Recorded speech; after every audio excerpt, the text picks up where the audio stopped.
Ya'jud dan Ma'jud adalah dua suku yang telah muncul pada akhir zaman.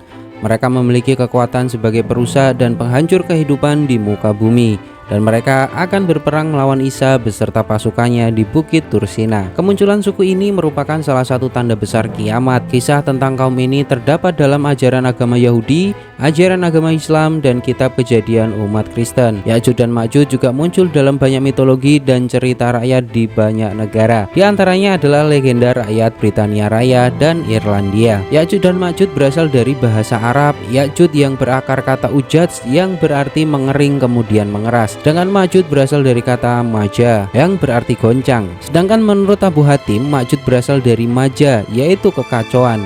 Ma'jud berasal dari mujud yaitu malaja. Namun menurut pendapat yang sahih, Ya'jud dan Ma'jud bukan isim musyitak, melainkan isim ajam dan lakab atau julukan. Setiap dari akar kata ini memiliki kesesuaian dengan sifat kaum Ya'jud dan Ma'jud tersebut. Menurut para ulama, memiliki arti mengering dan mengeras secara natural, dan ketika mereka datang dengan cepat serta tergesa-gesa, membuat keadaan goncang, kemudian tidak ada orang yang sanggup menghadapi mereka, maka harus lari dari mereka. Sifat mereka dikatakan sangat keras, kasar, biadab, sombong, gigih, senang berperang, merampok, membunuh, merusak, memperkosa korbannya, dan mereka tidak menyukai umat bangsa selain bangsa mereka sendiri. Kesombongan mereka digambarkan dalam sebuah hadis Nabi Muhammad SAW ketika mereka telah berhasil membunuh seluruh penduduk bumi. Maka mereka melemparkan anak panah dan tombak ke atas awan. Kemudian mereka beranggapan bahwa mereka telah berhasil membunuh penduduk langit, para malaikat, karena anak panah dan tombak mereka kembali dengan berlumuran darah. Ibnu Katsir menerangkan bahwa mereka adalah dari keturunan Adam, dari keturunan Nuh, dari anak keturunan Yafits, yakni nenek moyang bangsa Turki dan Mongol yang disolir oleh tembok atau benteng tinggi yang dibangun oleh Zulkarnain. Magog bin Yafet bin Nuh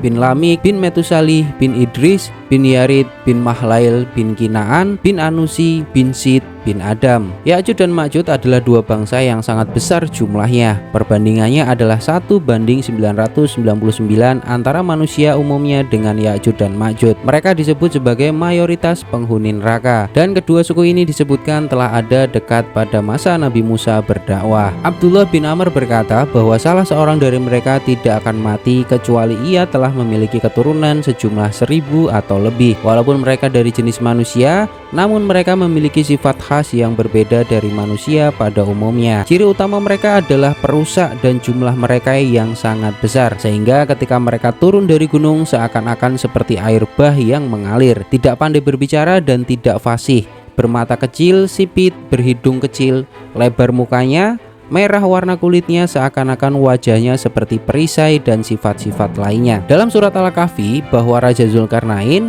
dalam sebuah perjalanannya sampai ke suatu tempat di antara dua gunung, dia menemukan suatu kaum yang tidak dikenali bahasanya. Kaum itu mengadukan kepadanya bahwa ada bahaya mengancam mereka, yaitu dari Ya'jud dan Ma'jud, dan mereka meminta untuk membangun tembok yang dapat melindungi mereka dari kejahatan Ya'jud dan Ma'jud. Kemudian Zulkarnain memenuhi permintaan mereka. Menurut Al-Quran, Ya'jud dan Ma'jud diisolasi di antara dua gunung oleh pasukan Zulkarnain beserta kaum yang terpencil yang meminta bantuan kepadanya. Mereka meminta Zulkarnain untuk membuat dinding pembatas agar kedua suku tersebut tidak keluar dan membuat kekacauan kembali. Namun pada akhirnya mereka akan berhasil keluar dari dinding pembatas itu. Menurut Asy'ikh Abdurrahman As-Sa'di, Ya'jud Ma'jud berada di belakang pegunungan Kokas, Kaukasus. Memang ada beberapa pendapat bahwa pegunungan inilah yang merupakan benteng yang dimaksud. Deretan pegunungan ini memanjang tanpa celah dari Laut Hitam hingga Laut Kaspia, sepanjang lebih dari 1200 km, kecuali pada bagian kecil dan sempit yang disebut celah Darial, terletak di negara Georgia, sepanjang kurang lebih 100 meter. Pada bagian celah itulah diduga penghalang dari Ya'jud dan Ma'jud itu dibangun. Ada juga yang menyatakan keberadaan tembok tersebut telah tenggelam dan sampai saat ini berada di Azerbaijan dan Armenia, tepatnya di pegunungan yang sangat tinggi serta keras. Ia berdiri tegak seolah-olah diapit oleh dua buah tembok yang sangat tinggi. Tempat itu tercantum pada peta-peta Islam ataupun Rusia. terletak di Republik Georgia. Menurut Al-Lajnah Ad-Daimah, mereka tinggal di benua Asia bagian utara Cina. Sedangkan menurut Syekh bin Baz mengenai lokasi, dia menjawab mereka ada di arah timur dan mereka adalah bangsa At-Turk atau Mongol, adalah termasuk ke dalam bangsa itu juga. Abdurrahman Yusuf Ali dalam tafsir The Holy Quran menuliskan bahwa di distrik Hisar, Uzbekistan, 240 km sebelah tenggara Bukhara, ada celah sempit di antara gunung-gunung batu. Letaknya di jalur utama antara Turkestan ke India. Tempat itu kini bernama Buzgolkana. Dalam bahasa Turki, orang Arabnya menyebutnya dengan nama Bab al-Hadid, sedangkan Persia menyebutnya dari Ahani, dan Cina menamakannya Timenkuan, yang semuanya memiliki arti pintu gerbang besi. Yuan Xiang, seorang pengembara Cina, pernah melewati pintu berlapis besi itu dalam perjalanannya ke India pada abad ke-7. Tidak jauh dari sana ada sebuah danau yang dinamakan Iskandarkul. Salam, salah seorang staf peneliti dari kekhalifahan Abbasiyah yang dipimpin oleh Al-Watsiq Billah dan Ibnu Battutah, menyatakan hal yang sama bahwa lokasi ini berada di Asia Tengah. Pada tahun 842 Masehi, Khalifah Abbasiyah, Al-Watsiq Billah bermimpi bahwa dinding pembatas yang mengurung kedua suku itu hancur.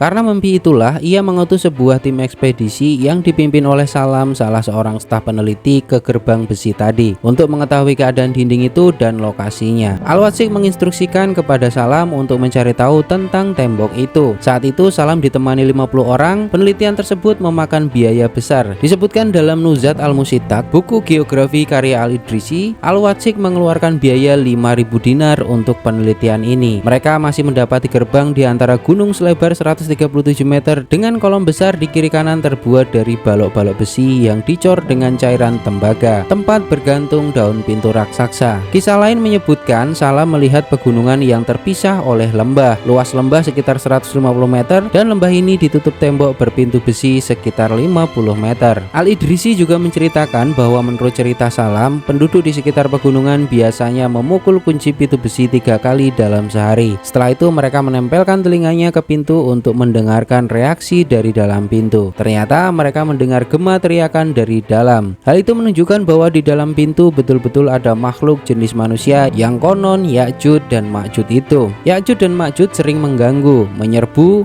membunuh suku-suku lain. Mereka pembuat onar dan sering menghancurkan suatu daerah. Masyarakat mengadukan kelakuan suku Ya'juj dan Ma'juj kepada Zulkarnain. Zulkarnain kemudian menggiring mereka ke sebuah pegunungan lalu menutupnya dengan tembok dan pintu besi. Menjelang kiamat nanti, pintu gerbang itu akan berhasil dijebol oleh mereka. Kemudian mereka keluar dan membuat onar dunia sampai mereka bertemu dengan Nabi Isa Al-Masih dan umatnya. Dalam bukunya Asyarif Al-Idrisi juga menuturkan bahwa Salam pernah bertanya kepada penduduk sekitar pegunungan, apakah ada yang pernah melihat Ya'juj dan Ma'juj? Mereka mengaku pernah melihat gerombolan orang di atas tembok penutup.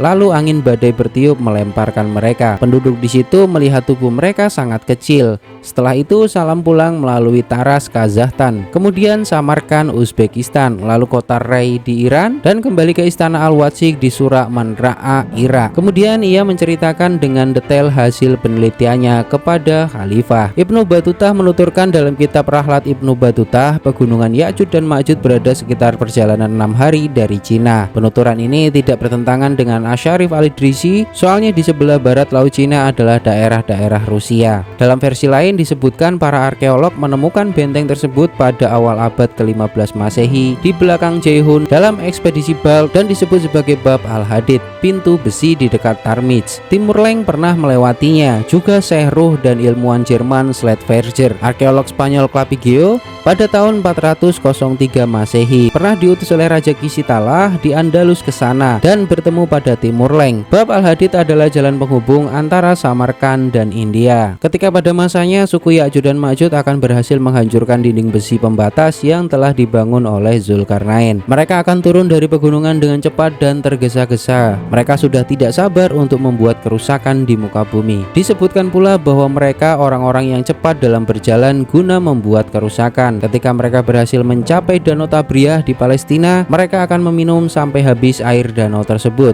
karena banyaknya populasi mereka. sehingga orang terakhir yang berhasil mencapai danau itu akan berkata, sungguh dahulu di sini masih ada airnya. Dalam hadis An-Nawas bin Sam'an disebutkan bahwa Allah memberitahukan kepada Isa akan keluarnya Ya'juj dan Ma'juj, dan tidak ada seorang pun yang mampu memerangi mereka. Dan Allah memerintahkan Isa untuk menjauhkan kaum mukminin dari jalan yang ditempuh Ya'juj dan Ma'juj, seraya berfirman, kumpulkan hamba-hambaku ke gunung At-Tur. Pada akhirnya mereka tewas setelah Isa memohon pertolongan kepada Allah melalui ulat-ulat yang menyerang semua leher kedua suku tersebut.